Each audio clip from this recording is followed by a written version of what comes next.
গুরুত্ব না দিলে দূরত্ব বেড়ে যায়, এই কথাটা অনেকেই বলে, কিন্তু তারা জানে না যে বেশি গুরুত্ব দিলে অহংকারটাও বেড়ে যায়।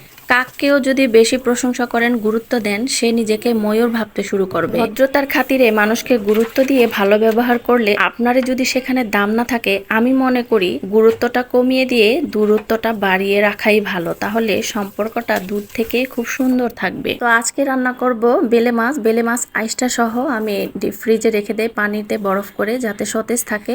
আর হচ্ছে লাউ ভাজি করব, লাউটা কুচি কুচি করে ভাজি করে নেব। আর আজকে খোসা সহ লাউটা ভাজি কেটে নিচ্ছি। এটা অবশ্য আমার হাজবেন্ড পছন্দ করে না, খেতে কিন্তু খারাপ লাগে না, কিন্তু খোসা ফেলানো জিনিস এটা কেন রাখবো, এটা হচ্ছে তার মনের ব্যাপার। তো যাই হোক, কুচি কুচি করে খোসা সহ লাউটা ভাজি করে নিলাম। এখন হচ্ছে বেলে মাছ রান্না করব। কালো বেগুন দিয়ে বেগুনটা চিরল চিরল করে কেটে নিলাম। তো আমি কিন্তু রান্না করার আগে কেটে ধুয়ে সব রেডি করে তারপরে শুরু করে দিই রান্নাটা। তো লাউ ভাজি করার জন্য পেঁয়াজ ভেজে লাউটা ছেড়ে দিলাম, লবণ কাঁচামরিচ দিয়ে এখন নেড়ে দিব। তো লবণটা মিশানোর পরে লাউ থেকে পানি উঠে আসবে আর এটা ভেজে নেব। এইদিকে কারেন্ট চলে গিয়েছে, আমি রাইস কুকারে ভাত বসিয়েছিলাম, ভাতটা বলক উঠে এসেছে, এই সময়ে কারেন্টটা চলে গেল। তো একটু চুলায় বসে নিলাম। তো এইদিকে পেঁয়াজ ভেজে নিচ্ছি। আমি হচ্ছে বেলে মাছ রান্না করব, সামান্য একটু রসুন কুচি দিয়ে দিলাম, তো আদা আর রসুনের বাটাও দিয়ে দিলাম। এখন একটু হালকা ভেজে নিচ্ছি। তো শুকনো মশলা দিয়ে দিচ্ছি একটু বেশি পরিমাণে, লাল মরিচের গুঁড়া আর হলুদ গুঁড়া দিয়ে দিলাম।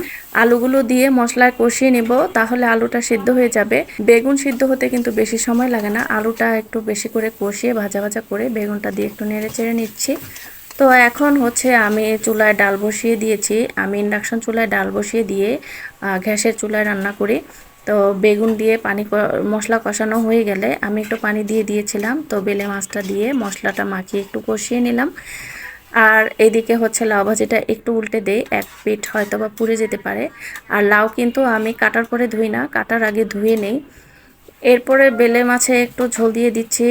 তো ঝোলটা আরেকটু কম দিলে ভালো হতো, এটা একটু মাখা মাখা ঝোল রেখে রান্না করব।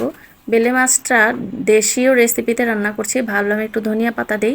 এটা হচ্ছে আমার ব্যালকনির বারান্দায় একটা ট্রে বসিয়েছি বারান্দার বাইরে, সেখানে কিছু টবে মাটি দিয়ে নানান রকমের গাছ আমি লাগিয়েছি। তো একদিন আপনাদের সাথে এটা শেয়ার করব।